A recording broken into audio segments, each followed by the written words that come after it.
ویسے میں نے کبھی اتنی پبلک نہیں دیکھی.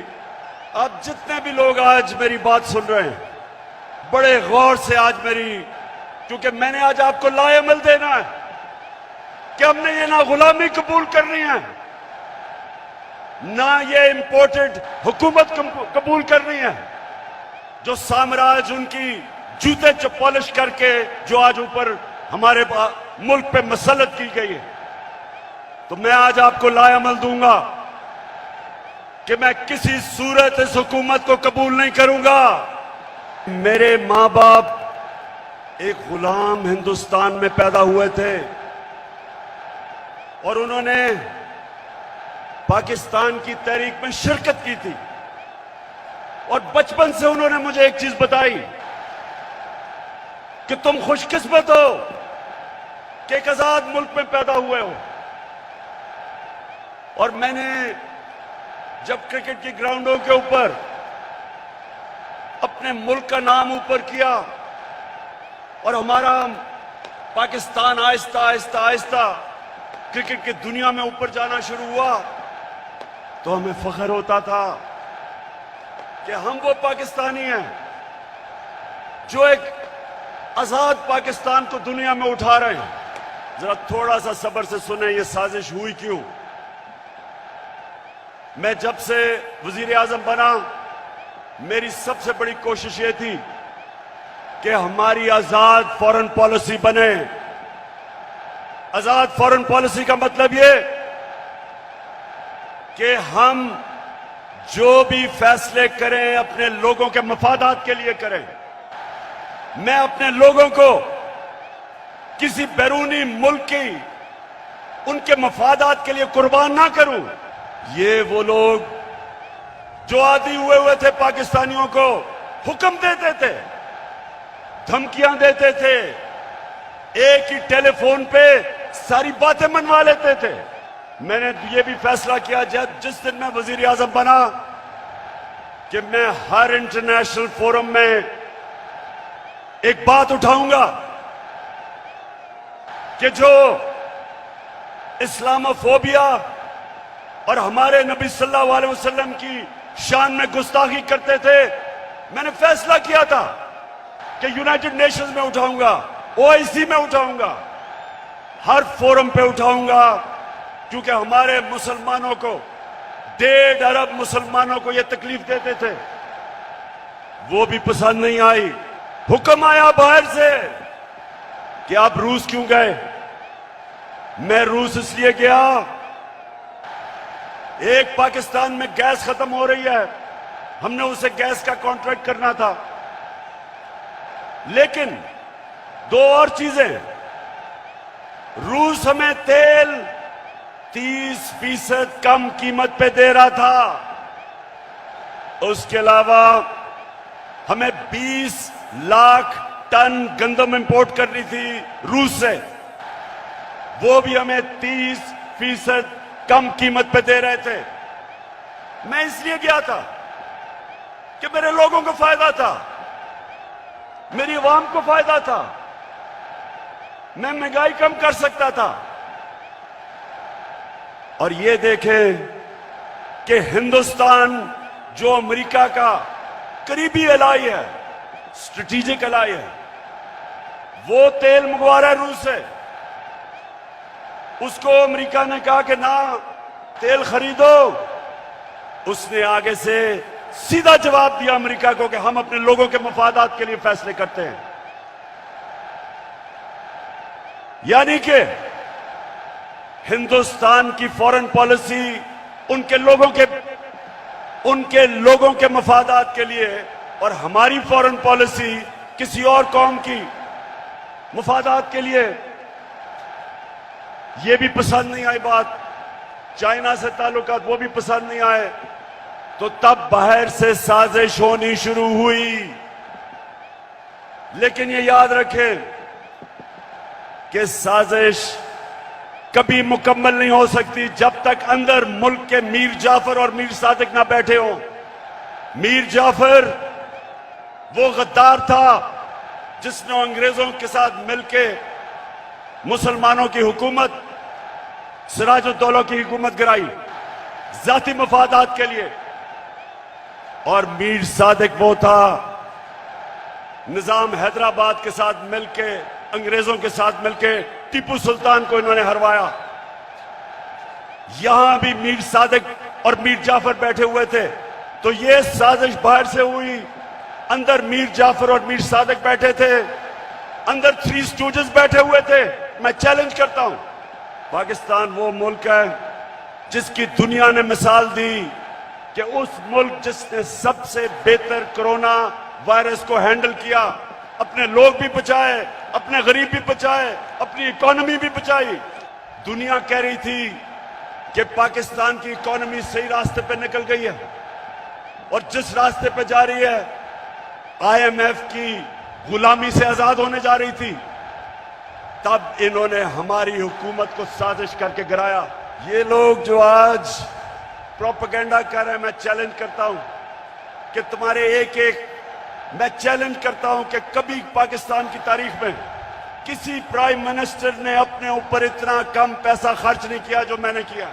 کون سے ملک اپنے آپ کو کسی اور ملک کے لیے قربان کرتا ہے؟ 80,000 ہمارے لوگ شہید ہوئے، 6,500 ہمارے فوج کے نوجوان شہید ہوئے. کبھی کوئی کمیشن بیٹھی؟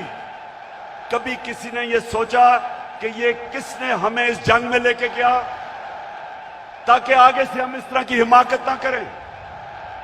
تو جب میرے سے انٹرویور نے پوچھا کہ آپ امریکہ کو بیس دیں گے، آپ میرے سے کوئی اور امید رکھتے تھے؟ ایبسولوٹلی ناٹ کے علاوہ کوئی امید رکھتے تھے؟ کیونکہ میرا جینا مرنا پاکستان میں ہے. یہ میرا ملک ہے، یہ میرے لوگ ہیں. میں کیوں امریکہ کے لیے اپنے لوگوں کو قربان کروں؟ ان کو چاہیے تھے چیری بلاسم بوٹ پالش کرنے والے.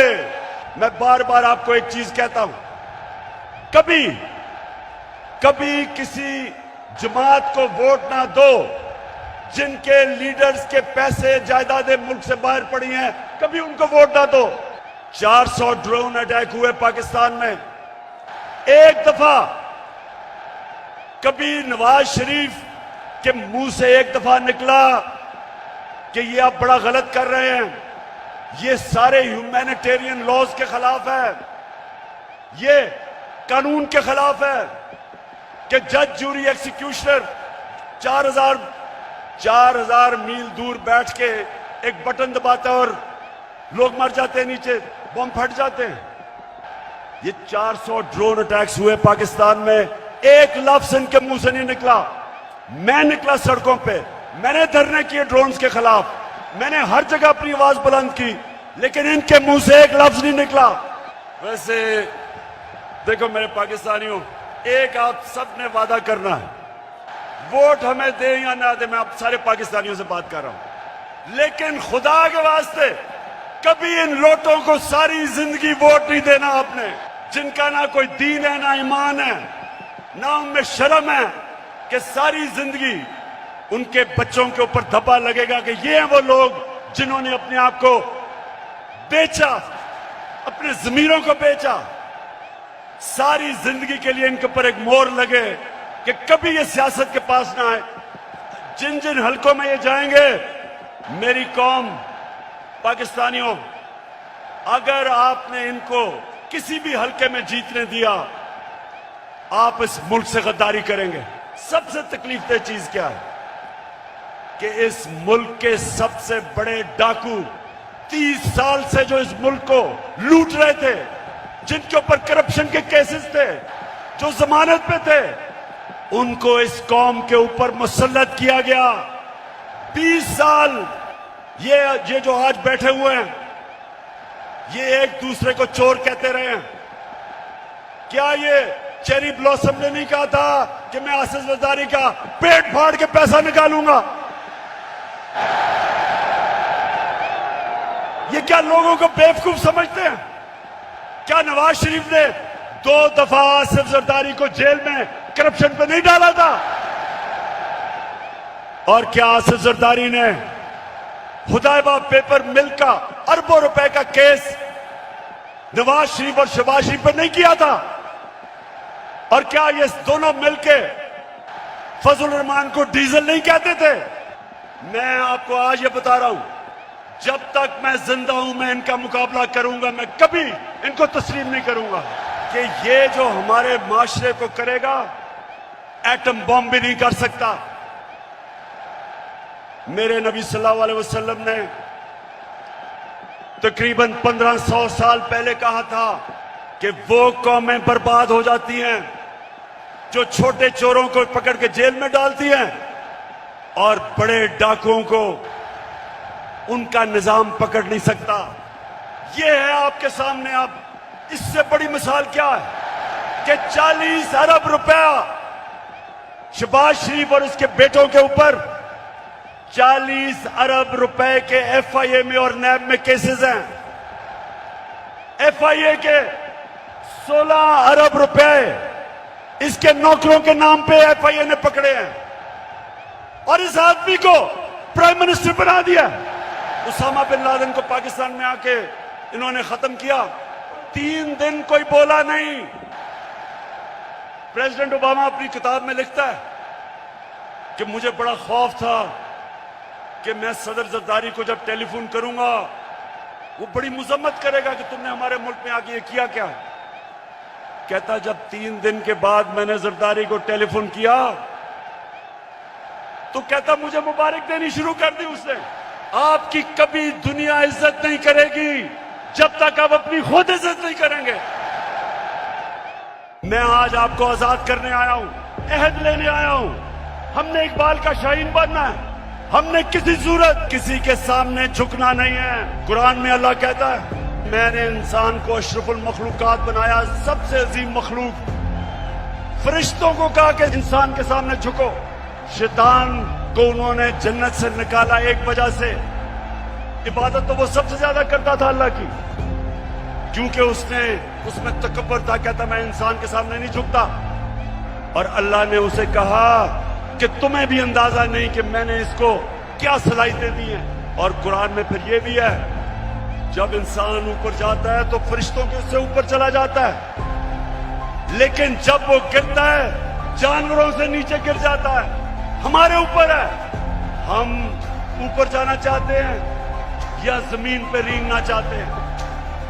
پاکستانیوں، آپ ایک دفعہ فیصلہ کر لیں، جب آپ فیصلہ کریں گے کہ ہم کسی صورت سوائے اللہ کے کسی کے سامنے نہیں جھکیں گے، آپ کی پرواز اوپر چلی جائے گی۔ جس دن لا الہ الا اللہ کا مطلب آپ سمجھ گئے، آپ کی زنجیریں ٹوٹ جائیں گی۔ یہ جو غلامی کی زنجیروں میں ہمیں ڈالنا چاہتے ہیں ٹوٹ جائیں گی، اب سب اٹھ جائیں گے۔